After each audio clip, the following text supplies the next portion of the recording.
Anyways, from here on to the next review. Topic 2. Topic 2 is GI-DLE.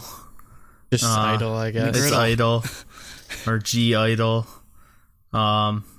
I Am is the album, so this is Cube's new girl group. Yep.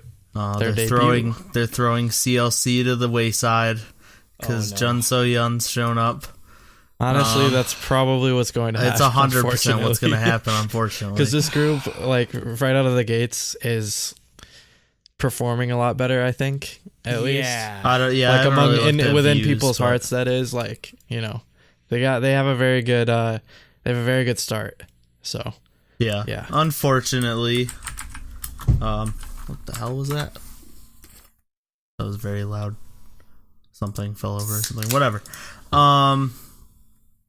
So yeah, this is Cube's new girl group with Jun So-yeon from Produce 101. She got 13th, I want to say. What? She finished that high? Yeah, so she was almost in I.o.i. Yeah, she was. Oh my god. Yo. Yeah, she was very high. And she was in Unpretty, right? Yes, she was in Unpretty Rap Star. Yeah, I think 2. God. I know. What took her so long to debut? 2 or 3. Well, she did debut before this. I mean, yeah, you know what I mean, like solo, but I mean, like in a group, it's surprising. I don't know. I'm thinking Cube was waiting for the other members to be ready. I think that's my guess, at least. Imagine them imagine them adding Jun So-yeon to CLC. I lied. She dropped it could near fit, the but end. I think that's too much. She actually ended up 20th. Oh, okay. I knew she was on the final episode. Yeah, no, because if she was 13th, she would probably end up being an IBI or something like that. Yeah, and once I thought about it, I wanted to look it up because I was like, she wasn't an IBI, but I knew she was on the final episode. Mm-hmm. So yeah, she got 20th in the end. She was high, like she was actually 10th at one point. Ooh. Oh jeez. So yeah, like she was literally like almost an I.o.I. Yeah, she was almost an IBI. Yeah, exactly. Wow, that would have been weird. I mean, she'd probably replace, like, I don't know, like maybe Yoo-jung or something. I don't know, like who would be she'd probably be the rapper, I guess, but still. Well, what ifs? I mean, I had multiple rappers anyway, because I had Nayoung as well. Okay, so the first song on the album is La Ta Ta, which is the title track single. This song is great. So yeah, the song's it's tropical house, so of course I like it. It's good tropical house. It's not like what you'd expect from tropical house. It's much more subtle. Mm-hmm. But it's still tropical house, and of course I love any tropical house. For me, I really like the colors in the music video. The sets were a little like bare bones, but it's a debut track. Like you can't expect them to have like the biggest budget for a music video before they even prove themselves. So-yeon actually produced this song, which is really good standout. Yeah, wrote the lyrics and everything. It's crazy. She did everything. I thought the choreo was pretty good too. My only thing that I'm worried about, and this is just in general, is I'm just so worried about this becoming another 4-minute situation. With it's Jun So-yeon and friends, yeah, and like that, even like right at the start of the music video, the first group shot, she's in red and the rest of them are in like black. Yeah, like she stands out so much compared to them, and I'm like, why does Cube do this? Why? I just don't like give the other members a chance to shine. Luckily they only did that in like, but yeah. So far only like one stage and a couple shots in the MV. And no, visually exactly. It might have looked like Jun So-yeon and friends. But yeah, vocally, the song, like it wasn't just her doing like everything basically. Yeah, exactly, and that's why I want to say, like, visually at the start, it definitely made it. I was scared, but it wasn't as bad.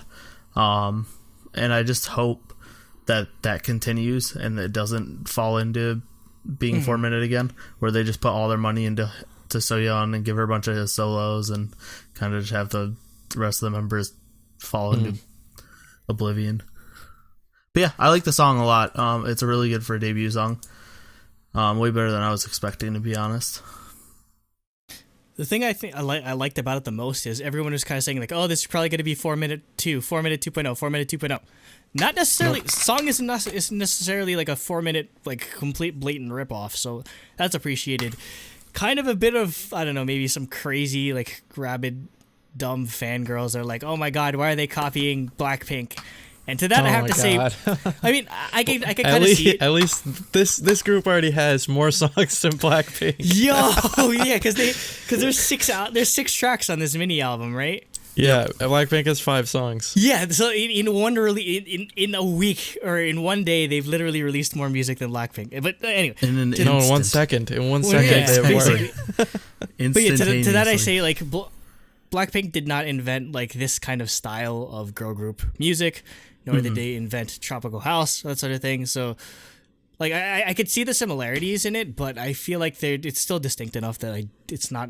I don't read Blackpink when I hear this song necessarily. And what the song does especially well though is, I know it's kind of it's very. I think it's a K-pop thing where, I don't know. They want it to be catchy to people that don't necessarily understand Korean, so they like put like some random ass gibberish as as like the title of the song. So like literally as stupid as la ta la ta ta la ta ta la ta ta la ta ta sounds, it gets stuck in your head. It's the perfect earworm because again, you don't necessarily need to understand the lyrics. You just hear that chorus, and it's stuck in there, and it's literally been stuck in my head for as long as I've been listening to it. So. Touch on the choreography. It's great choreography. Like, it's, I don't know, it kind of reminds me of like Perfume kind of did like a sort of like Bollywood Indian inspired type of song, and kind of reminds you of that, just kind of like the sort of like vibe that it gave me to it, mixed in with the tropical house sort of. Yeah, it's a very interesting mix. Like, I'm not entirely sure if I've heard anything like this before, and that's a good thing, because I don't want them to be CLC 2.0. I don't want them to be 4-Minute 2.0. I want them to kind of be their own thing, and I feel like this is a good start with it. So yeah, I really, really right out of the gate love this song. It's super catchy. I've been listening to it like ever since it came out. And one other thing that I really, really appreciate with this group right off the bat is the fact that like most of the members already have very, very distinct voices, and I can already tell who's singing. Like Minnie and Yuki, those two have very, very like distinct, nice voices. Who's the one with the deep voice? That's Yuki. Yeah, because that's apparently her name is Uki in Korean. I don't know why they put a U or a Y. I mean. Okay. So, I mean, I guess Yuki sounds more appealing than Uki. So yeah, either way. But yeah, it's awesome how like not everyone sounds the same. Like, even just like vocally, it's not like everyone has the same like pitch sort of thing. So that's exactly. Great. Yep. So I think half of the members are foreign. I'm not completely sure. I know. Well, Yuki is Chinese. Yep. And then Minnie is Thai. And I think Shuhua is also. Yeah, it sounds like a Chinese name. Wow. I'll look that up just to confirm. I couldn't tell, actually. That's awesome. Yeah. Cube seems to be on that. I mean, they I feel like they, like, yeah, with Soul, ever since they got like Soren and all that sort of stuff, they're definitely like trying to tap the Thai market. Maybe that's why everyone thinks they're copying Blackpink, but again, like Thai artists have been in K-pop for a while now, so it's not it's not something that's necessarily invented. Shuhua is Taiwanese. Okay, so yeah. So they got Chinese, Taiwanese, and Thai member, and then the other 3 are Korean. Yep, so half. Okay, moving on to dollar or dollar sign. Dollar. So for me, I actually. I liked the dichotomy of the song because it has like a super hype like hip hop intro, and then it jumps into a more like cute sounding pop song, and then it kind of mixes them a bit. I really liked that about this song. Like, it's Monotree, so I should like it. Like, I'd say for the most part, the instrumentals I do like. The only thing that sort of killed it for me is there's part of the chorus where they kind of bite off of Hyuna's flow on Red, like like I don't know how to explain it with like exactly. Maybe it's like I'm pretty sure it's like John Soyeon too, so it's kind of.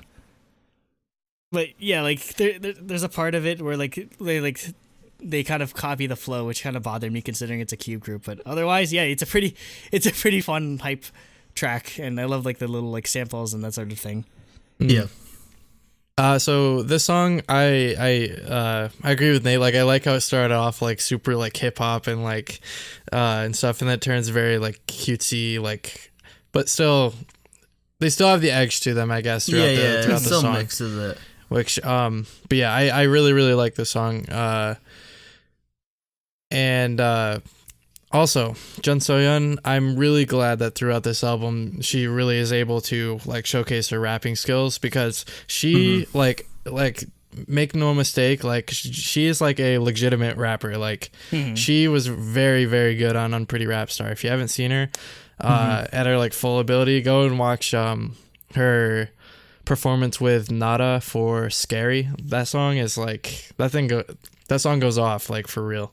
I'm just kind of. I know she was on like Produce 101 season 1, but I'm still kind of shocked at how well she fits in a girl group. Considering, like, I feel like she could have succeeded as a solo as well. So it's good that she's able to fit so seamlessly into the group, because there's a lot of people I feel like they sort of stand out a bit too much. Kind of like, I don't know, like maybe like Zico with Block B, where it's just like, oh shit, it's kind of really hard to like share the spotlight in that sort of way. I think she definitely would compare to somebody like Zico or Rapmon or someone like that, who is like they can stand off on their own in the hip hop sphere, but also come back into the like K-pop sphere and like be in an idol group.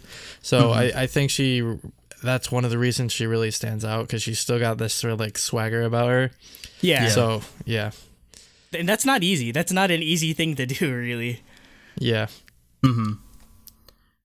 Next we have Maze. So I actually really like the chill like instrumentals of the song, and I thought it showcased their singing pretty well. Which I think this is the first song that really showcased that well.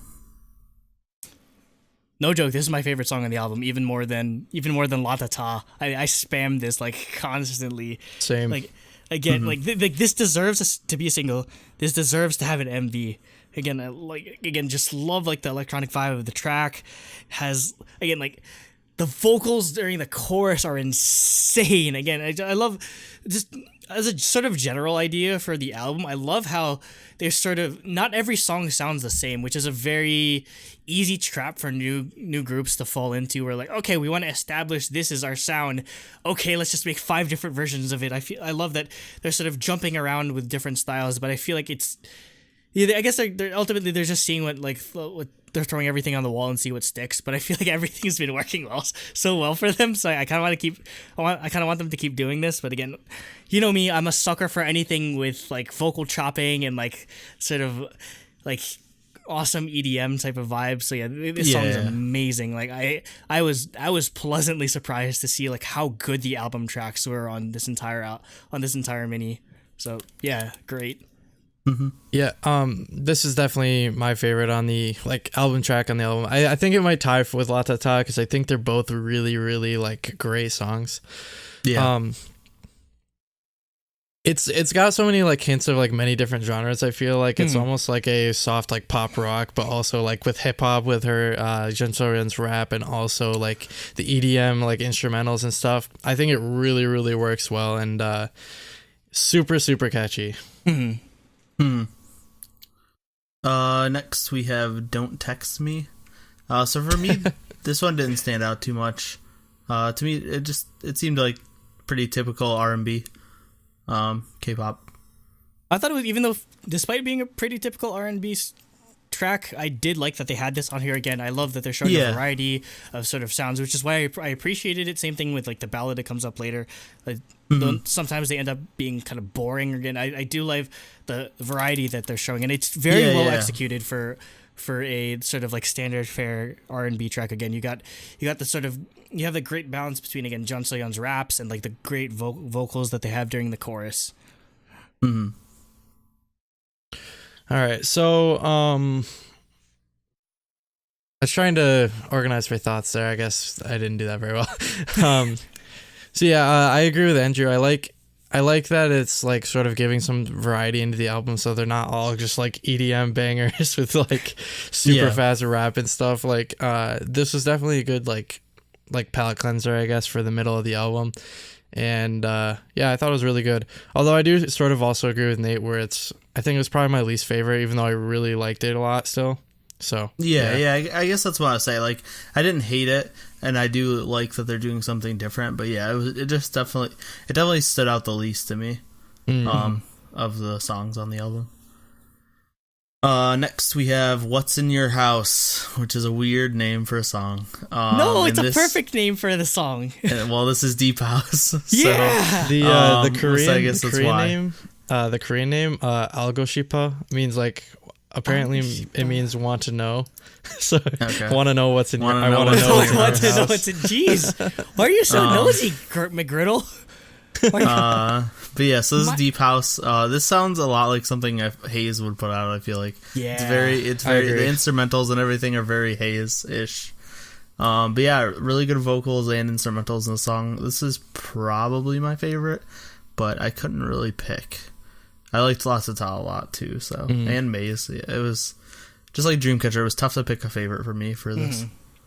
What really made this song for me is that there's a part in the bridge where they do a crazy like sort of like harmonization that kind of reminds me of some stuff that like I-DLE Circle did on their mini album and all that sort of stuff. Again, I love again they're showcasing that they have good vocals, they have solid rapping, different styles. Again, it's everything's just been hitting with me so far. So for me, I really like this song. It's my favorite part is like sort of like the like gentler like vocals they use throughout. Cause like what genre is this, Andrew? Like it's definitely deep house. It's some type of deep house. Okay, yeah. I guess that explains why Nate liked it so much. So. Yeah. Because I thought it was really good, nice, and despite it being again like electronic and stuff, it was nice and like laid back instead of being like super like in your face, I guess. Yep. So again, thought that was really good. Yep. And last we have "Hear Me." It's a ballad. It's a good ballad. It's a great ballad. It is a good ballad.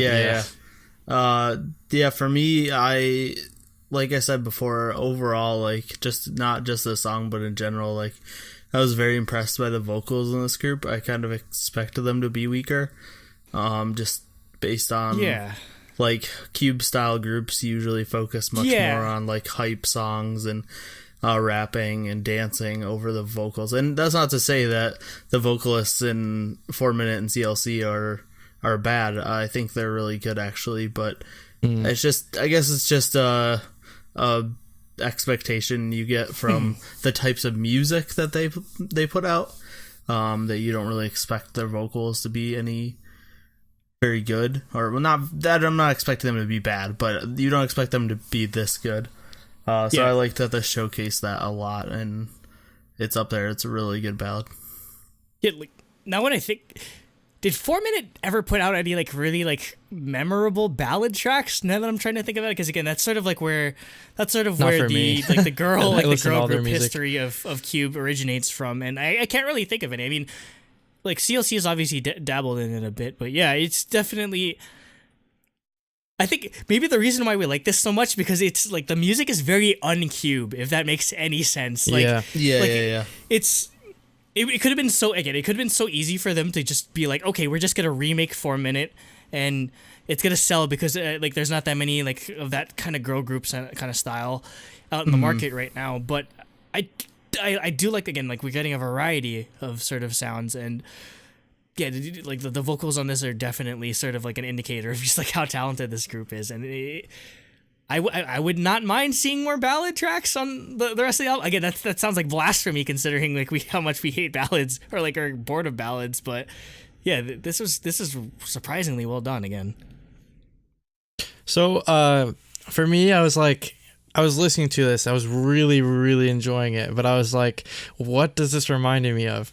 And now I know why I like it so much. And what it reminds me of is it reminds me of the very first part in TTS's Dear Santa.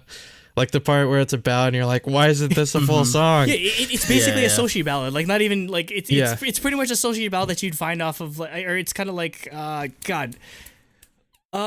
It's kind of like Star Star Star, except not as sad. Basically. Yeah. But specifically, like there are parts in it that I think it was in the vocals really that like specifically reminded me of Dear Santa, just minus the Christmas. Minus the Christmas. Yeah, basically. So the first part of it, not the Christmas Carol part, but yeah. Again, really, really strong ballad. I hope they have more of these in the future because I really enjoyed this song. So yeah. Yep. So yeah, overall for me, I gave it a 5 out of 6 for music. Mostly for Don't Text Me, kind of. Maybe I don't know. To me, like I liked all the music on it, but it didn't feel like a 6 out of 6. And then a 2 out of 3 for concept, and a 1 out of 1 for bias. I'm gonna give them my bias point because I'm looking forward to. I liked what they've done, and I'm looking forward to them in the future. So that's an 8 out of 10 for me. 6 out of 6 for music, which is surprising because, like, I was kind of, I was actually no, for even minus like the sort of like bit verse off or the bit flow off of Dollar. I enjoyed it. I enjoyed all of the album. I enjoyed all the tracks, and again, for those that know me and know like what I look for in music, I very much like to reward experimentation or like not being afraid to put different sounds out for a group. So yeah, I feel like it's totally deserving of a 6 out of 6 with that. In regards to the concept, again, it didn't. You could tell they were kind of trying to keep it cheap, so it wasn't necessarily some type of crazy like billion-dollar like music video. So yeah, it's only a 2 out of 3, but I feel like the choreography it definitely like gives it a good marks on that in that case. And obviously I'm all in on this group. 1 out of 1 with a bias point. Jun So-yeon is my bias. Let's just put that out there right now. I know I'm kind of basic for that, but I love she's great. I love Jun So-yeon. Yeah, well, no, I'm just saying everyone else, Cooper, Jacob, and I all biased for Yuki. Yep. All in on that Yuki although bias. honestly, I like Minnie just as much. Probably, I really like her as well. Like her, like both of their voices, like got me just like, ooh, I'm excited. I mean, specifically those two. I'm a stand talent kind of guy, and just like to see like all the sort of stuff that Jun So-yeon's been involved in, it's awesome. Yeah. So overall 9 out of 10. I'm surprised. I'm giving Nate I'm giving a higher score grade. Higher than Nate. Like to a girl group, you kidding me? It happens. All right. So for me, I think I had the same score as Andrew. Yeah. So 6 out of 6 for music. I liked all 6 songs a lot. So like I was talking in the chat like while I was listening to it, I was like every single song I was like, holy shit, this is amazing. So definitely gets the 6 out of 6. So for concept, I also give it a 2 out of 3 just because again like nothing was like blew us away. Nothing was that like special, like standard MV. But it did have some pretty good fashion and pretty cool like dance and stuff like that. So yeah, I give it 2 out of 3 for concept, and then obviously bias point because I'm definitely gonna stand this group because if they continue to be this good in the future, I'm really really excited to see what they'll pull through with. So it's a 9 out of 10 overall. Shiny. Yes. And here's where I'm going to complain that Jacob didn't give Dreamcatcher a 10 because the album is definitely better than this album. But no, I like this one better actually. Really? I like these albums for different only reasons. marginally though. Only marginally. Fine. Dreamcatcher should have been a 10. Hashtag Dreamcatcher should have been a 10. It's too long of a hashtag. Hashtag not my Dreamcatcher review. Even not my Dreamcatcher review score.